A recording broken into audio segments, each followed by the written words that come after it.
Okay children, today I am going to discuss with you a new unit. It will be a very wonderful unit.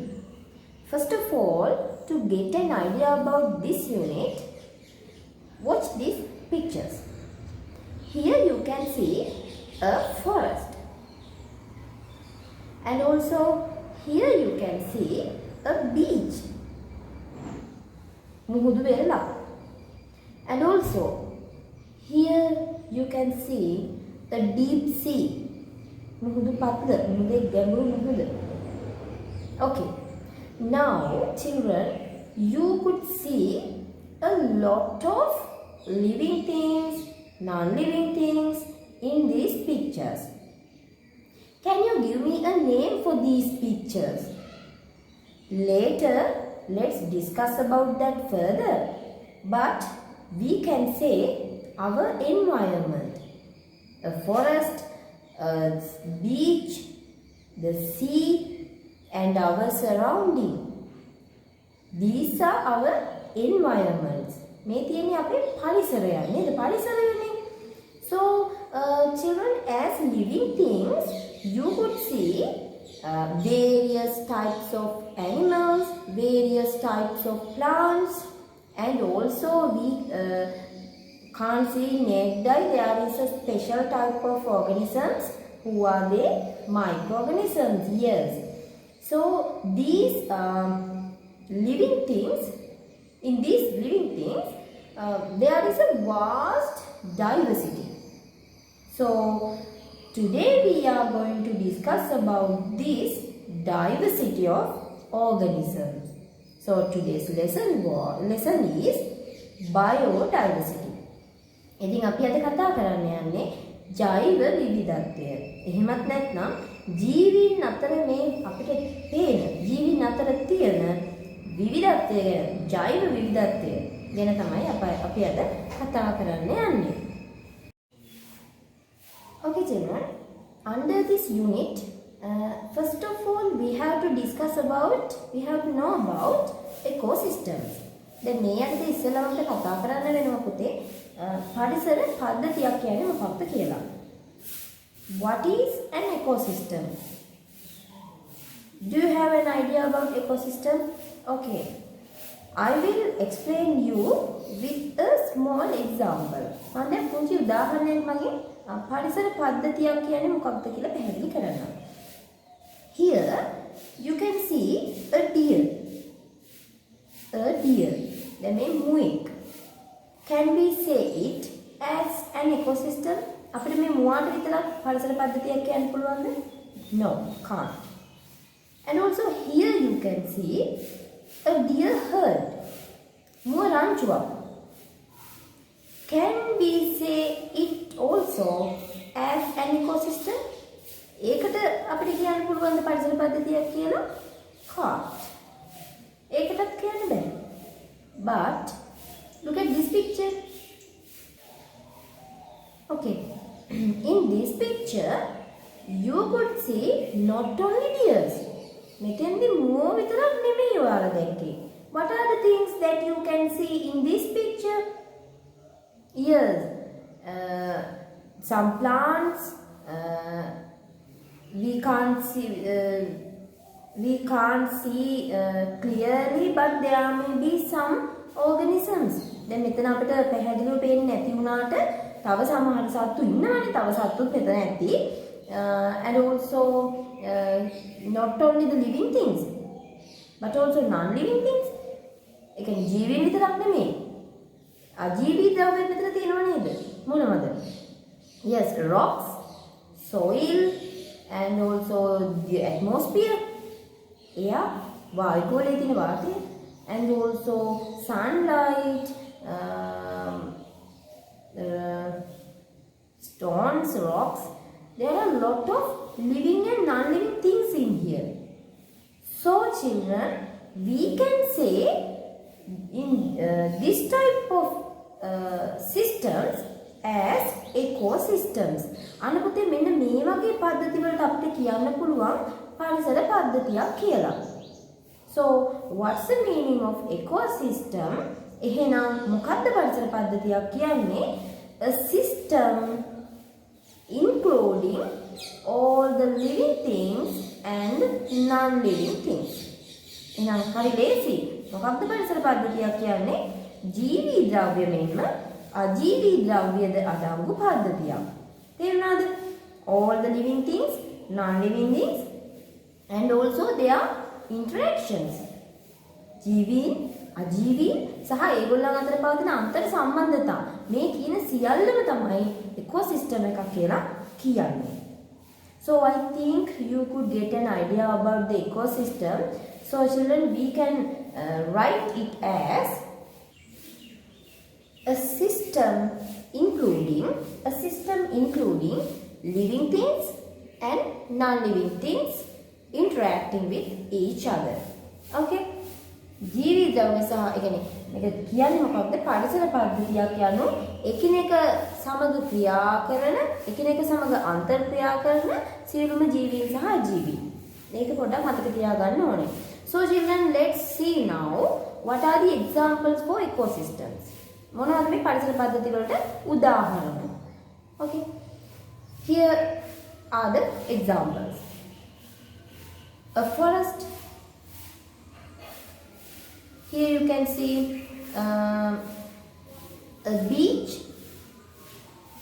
and also a deep sea, a grassland, තනබිමක්, and also a pond, පොකුණක්. Not only that, look at this. This is also an ecosystem. A decayed log of wood. දිරාපත්තුණු දර කොටයක් හොඳ පරිසර පද්ධතියක් පුතේ. එතන ජීවී ගහණයක් තියෙනවා, ජීවී ඝනත්වයක් තියෙනවා, අජීවී ද්‍රව්‍යයක් තියෙනවා. ඒක හොඳ පරිසර පද්ධතියක්. Okay? Not only those things, but also we can see a garden and කියන්නේ අපි ගෙවත්ත සහ නිකුත් ඕනෑම පරිසරය ආශ්‍රිත ජීවී සහ අජීවී ද්‍රව්‍ය තියෙන ඕනිම තැනක්. Any area with living things and non-living things we can call ecosystems. තේරුණාද දැන්? හොඳයි. After that we have to discuss the diversity of ecosystems. පරිසර පද්ධති විවිධත්වය කියන්නේ මොකක්ද? It's very easy. The diversity among ecosystems. The diversity among ecosystems is called ecosystem diversity. ඒක හරි ලේසි පුතේ. පරිසර පද්ධතීන් අතර පවතින විවිධත්වය පරිසර පද්ධති විවිධත්වය කියලා අපි කියනවා. When we consider an ecosystem, we can identify many of the species of organisms. අපි පරිසර පද්ධතියක් සැලකුවොත් පුතේ ඒකේ විවිධ විශේෂ වර්ග හඳුනා ගන්න පුළුවන්. Look at your assignment 12.1. ඔයාලට තියෙනවා පැවරුමක් 12 එක පැවරුම. ඒකේ තියෙනවා select an ecosystem and identify the animal species, plant species and microorganisms කියලා. ඒකේ තියෙනවා පරිසර පද්ධතියක් තෝරගෙන ඒ පරිසර පද්ධතියේ ඉන්න හඳුනා ගන්න පුළුවන් සියලුම සත්ත්ව විශේෂ, ශාක විශේෂ සහ සුද්ධ ජීවීන් මෙන්න මේ විදිහට ලියන්න. So I will explain few of these things by considering a pond. මම දැන් ඔයාලට ඉදිරිපත් කරන්නම් පරිසර පද්ධතියක් විදිහට පොකුණු පරිසරයක් තෝරගෙන ඒකේ ඉන්න සත්ත්ව විශේෂ, ශාක විශේෂ සහ සුද්ධ ජීවීන් කවුද කියලා. Look at this picture then. All of you have seen a pond. ඔයාලා හැමෝම දැකලා තියෙනවානේ පොකුණක්. So what are the animal species that can be identified here? මොනවද අපිට එතෙන්දී හඳුනා ගන්න පුළුවන් සත්ත්ව විශේෂ? Yes, fish. නේද? මත්ස්‍ය, fish, frog, tadpole, ඒ කියන්නේ ඉස්ගෙඩියා, meadow, ගෙම්බෝ, and also crane, කොක්කු, cranes, kingfishers, පිළිහුඩුව. දැන් ඔය ආදී වශයෙන් අපිට සත්ත්ව විශේෂ ටිකක් ලියන්න පුළුවන්. තව ඉන්නවා මෙතෙන්දී මෙච්චරයි මම කියන්නේ වැඩි කියන්නේ නැහැ. plant species. මොනවද මේ පොකුණේ තියෙන මේ පොකුණු පරිසරය වලට පේනවා දැන්. What are the plant species? Yes, here we can see lotus, nelum, hydrilla, salvinia, like that aquatic environment, aquatic plants, ජලජ පැලෑටි, ජලජ ශාක අපිට ලියන්න පුළුවන්. And also moss, hasi, එහෙම අපිට ලියන්න පුළුවන්. Then microorganisms. Have you observed the sample of pond water by using microscope? ඔයාලා අන්වීක්ෂණ නිරීක්ෂණය කරලා තියෙනවද පොකුණු ජල කොටසක් පොකුණු ජල සාම්පලයක්? Oh, I think you have observed. ඔයාලා නිරීක්ෂණය කරලා තියෙනවා. So what are the microorganisms can be identified? Yes, Chlamydomonas, Paramecium, like that we can identify. So children, you can see there are lot of species. These species are differ from each other, differ from one another by shape, body color, size, and also the appendages. ඒගොල්ලන් එකිනෙකින් වෙනස් වෙනවා පුතේ. දැන් මේ සත්තු ගත්තොත් මේ සත්තු විශේෂ එකිනෙකින් වෙනස් වෙනවා කොහොමද? ශරීරයේ හැඩයෙන්, ශරීරයේ පාටින්, වර්ණයෙන්, ප්‍රමාණයෙන්, and also nutritional patterns, පෝෂණ විලාසය, ඒ වගේමයි මම කිව්වේ appendages, ඒගොල්ලන්ට තියෙන යම් යම් උපාංග නේද? නැට්ටක් තියෙනවද, පියාපත් තියෙනවද, වලිග මොනවද මේ වරල් තියෙනවද? ඒ වගේ තියෙන උපාංග අනුව ගොඩක් ලොකු වෙනසක් විවිධත්වයක් තියෙනවා. So children, the diversity among these species is called species diversity. So I think you could get an idea about the diversity among these species by looking at these pictures. Look at here. Here you can see the difference between the difference among people. මිනිසුන් අතර තියෙන විවිධත්වය. Look at the difference between the hair, the nature of hair, nature of skin, skin color, height, size, very different. And also here you can see dogs. මෙතන ඉන්නවා දැන් බල්ලෝ කීප දෙනෙක්. There is a vast diversity among various types of dogs. And also here you can see cats. බලන්න කීප දෙනෙක් ඉන්නවා. These all cats are belongs to one species. මේ බල මෙතන දැන් ඔයාලා පූසෝ කීප දෙනෙක් දකිනවනේ. මේ පූසෝ ටික අයත් වෙන්නේ එකම විශේෂයටනේ. බලල් විශේෂය. Okay. One species. But එකම විශේෂය වුණාට there is a vast diversity. විවිධත්වයක් තියෙනවා, විශාල විවිධත්වයක් තියෙනවා ඒගොල්ලන්ගේ බැලුවහම නේද? Skin color එක, nature of the skin, nature of the fur, ඒගොල්ලන්ගේ මේ ලෝමවල ස්වභාවය, පැහැය නේද? size එක, body shape, ඒ හැමදේම වෙනස්. So children, this is the diversity among the species. So the diversity among the species is called species diversity. The diversity among the species, විශේෂ අතර ඇති විවිධත්වය, is called the species diversity. විශේෂ විවිධත්වය ලෙස හඳුන්වයි. ඉතින් මේක හරිම ලේසි. The diversity among the species is called the species diversity. ජීවි විශේෂ අතර පවතින විවිධත්වය ජීවි විශේෂ විවිධත්වය ලෙස හඳුන්වයි. So children, do you know the reason for this species diversity? මොකක්ද මේ එකම විශේෂයේ ඉන්න සත්තු අතර තියෙන විවිධත්වයට හේතුව? The reason is genetic diversity. Genetic diversity. That means ජාන විවිධත්වය.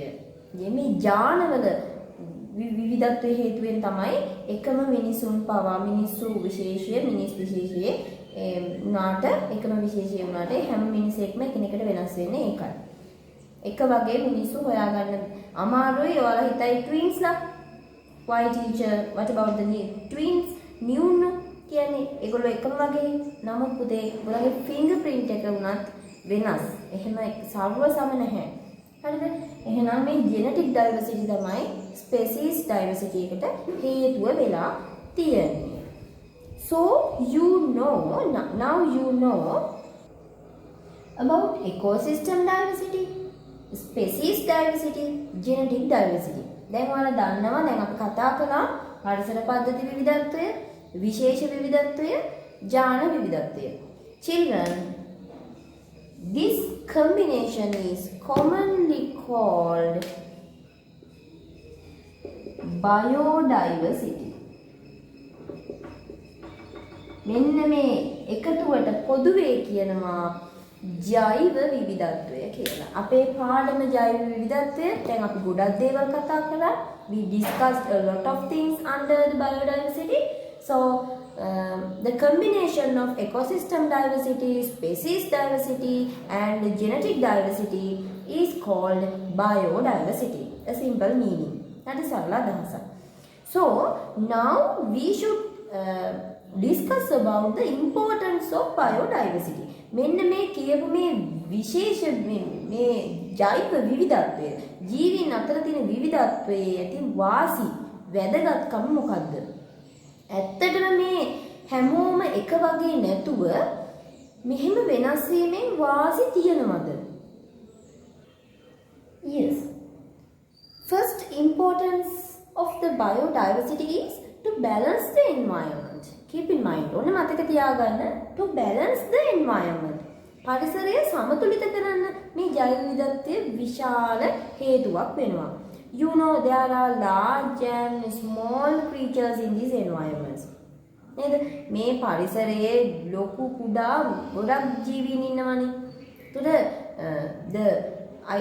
As I told you earlier, the nutritional patterns, the way of locomotion, way of movement, these are very different. Then කලින් කිව්වා වගේම මේ ජීවීන් ගන්න ආහාර, ඒගොල්ලන්ගේ පෝෂණ ක්‍රමය, සංචලන විලාසය ඇතුළු සියලුම දේවල් එකිනෙකට වෙනස්නේ. මේ නිසා මේ පරිසරය ඔටෝ බැලන්ස් වෙනවා පුතේ. පරිසරය තුලිත කරන්න හේතු වෙනවා. හැමෝම එකම දේ නෙවෙයි කන්නේ. විවිධ දේවල් ආහාරයට ගන්නවා. එතකොට යම්කිසි දෙයක් මෙහෙන් වැඩි වේගෙන යනකොට අනිත් පැත්තෙන් මේ දේවල් අඩු වේගෙන යනවා. නේද? දැන් ඔයාලා දන්නවා you know when the mice population increases in our home at home, the cats try to catch the mice. නේද? දැන් උදාහරණයක් විදිහට ගත්තොත් අපේ ගෙදර මී ගණත්වය මීයෝ වැඩි වුණාම මොකද පූස කරන්නේ? මීයන්ව කනවා. නේද? එතකොට මීයෝ අඩු වෙනවා. ඉතින් අපි මොකුත් කරලා නෙමෙයි. ඒ ස්වභාව ධර්මයේ හැටි. නේද? යම්කිසි ඝනත්වයක් ගහණයක් වැඩි වෙනකොට ඝනත්වයක් වැඩි වෙනකොට නැත්නම් ජීවි විශේෂ ගහණය වැඩි වෙනකොට එයාලව ගොදුරු කරගන්න සත්වයින් ඇවිල්ලා ඒගොල්ලන්ව ගොදුරු කරගෙන ඉබේ ඔටෝ මේ පරිසරය බැලන්ස් වෙනවා. ඉතින් මේ දේවල් වලට රීසන් එක වෙලා තියෙන්නේ diversity of the organism. So to balance the environment. Next one to increase the beauty of environments. ඒ කියන්නේ පරිසරයේ ලස්සන වැඩි කරන්න. ඇත්තටම ලස්සන වැඩි කරන්න මේ diversity එක ඉතාම වැදගත් වෙනවා නේද? When I show you some pictures about ecosystems, then you could see a large diversity among species and also a beautiful ecosystem. ඒ දේවල් නිසා මේ විවිධත්වය නිසා ලස්සන වෙලා තියෙනවා මේ පරිසර. නේද? බලන්න අර මුහුදු පතුලේ එහෙම කොච්චර ලස්සනද කියලා. ඉතින් පුතේ ඇත්තටම මේ ගැන ගොඩක් දේවල් අධ්‍යයනය කළොත් හරිම රසවත් දෙයක් මේ. So Do you know that Sri Lanka has been named as the country with the highest density of flowering plants, reptiles, amphibians and mammals in the Asian region? ආසියානු කලාපයේ වැඩිම සපුෂ්ප ගහන ඝනත්වයක් සපුෂ්ප ශාක විශේෂ වැඩිම තියෙන උරගය උභයජීවීන් ශීලපායන් වැඩිම ප්‍රමාණයක් වාසය කරන ආසියානු කලාපයේ රටක් විදිහට රට විදිහට ශ්‍රී ලංකාව නම් කරලා තිබුණා. එතකොට මේ නිසා the tourism the attraction of tourists is also increases. මේ නිසා සංචාරක අවධානය පවා වැඩි වෙනවා මේ වගේ රටවල් වලට. So to increase the beautiful environment, the biodiversity is important. Third one is to reduce the competition among organisms. To reduce the competition කියන්නේ තරඟය අඩු කරන්න. To reduce the competition. ජීවීන් අතර තියෙන තරඟය අඩු කරන්න මේ ජෛව විවිධත්වය මහඟු උදව්වක් වෙනවා. මොකද just think all the animals eat one thing. ඔක්කොම ජීවී විශේෂ කන්නේ එකම දේ කියන්නකෝ. එකම දේ කෑවොත් දැන් අපි උදාහරණයක් විදිහට ඔක්කොම ජීවීන් කන්නේ ශාක විතරයි කියමු. එහෙම වුණොත් මේ ලෝකේ ශාක ගණත්වයක් ඉතුරු වෙයිද? ගහණයක් ඉතුරු වෙයිද? නෑනේ. අන්න ඒක නිසා the various organisms depends on various things for the nutrition and reproduction and habitats. මේක මේ ආහාර සඳහා විතරක් නෙවෙයි. ආහාර වලට වාසස්ථාන විදිහට ඒ ජීවීන් ඉන්න වාසස්ථාන පවා වෙනස්. නේද? ඊළඟ ජීවීන් ප්‍රජනනයට යොදා ගන්න ආකාරය ඒවත් වෙනස්. ඒ වගේම ආහාර, පෝෂණය.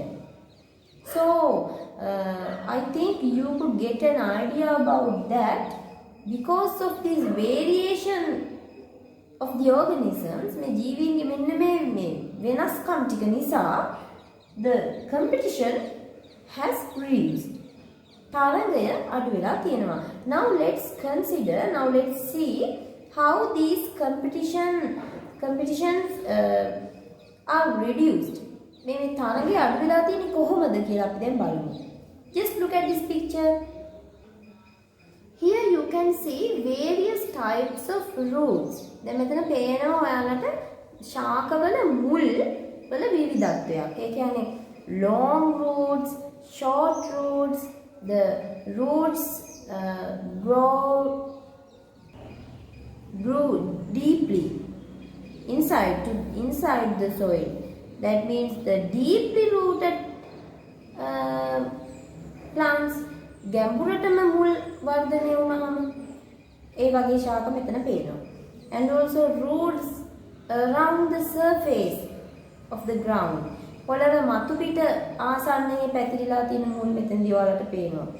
So because of these roots diversity, there is no competition about the water. දැන් මේ ශාකවලට ජලය පිළිබඳ ගැටලුවක් නැහැ. ඔක්කොම මුල් ටික එකම තැන තිබුණා නම් ඔන්න ගැටලුවක් නේද? උට සමහර ඒවා මතු පිට තියෙනවා, සමහර ඒවා පොළොව යටටම කිඳා බැලලා තියෙනවා, සමහර ඒවා විහිදිලා තියෙනවා, ස්ප්‍රෙඩ් වෙලා තියෙනවා. කොට මෙන්න මේ විවිධත්වය නිසා අර ජලය සම්බන්ධව තියෙන තරංගය අඩු වෙලා තියෙනවා. And also there are some other root types, you know, aerial roots, respiratory roots. දැන් ඔය මේ ඕකිඩ් වගේ ශාකවල තියෙන නේද? වායව මුල් තියෙනවා, aerial roots. එතකොට පොළවේ නෙවෙයි ඒවා ජල වාෂ්ප විදිහට තියෙන වායු වලින් තමයි ජලය ලබා ගන්න. ඉතින් මෙන්න මේව තමයි පුතේ තරංගය අඩු කරන්න තියෙන අර විවිධත්වයේ බලපාන විදිහ. And also let's consider about another example. Here you can see the difference between the bird beaks. කුරුල්ලන්ගේ කොටවල් වල විවිධත්වය දැන් මෙතන ඔයාලට පේනවනේ. This diversity of beaks affect for the various nutritional patterns of the animals, of the birds. මේ පක්ෂීන්ගේ තියෙන විවිධ පෝෂණ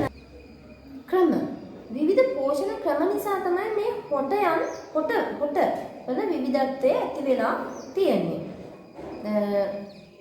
Carnivorous birds, omnivorous birds and also herbivorous birds. ඒ කියන්නේ ශාකභක්ෂක සතුන්ගේ උදාහරණයක් විදිහට ගිරවා. Look at the beak of the parrot here. You can see the nature of the beak adapted to eat the fruits. පළතුරු කන්න පුළුවන් වෙන විදිහට ඒ අනුවර්තනය වෙච්ච කොට ඔයාලට දැක ගන්න පුළුවන්.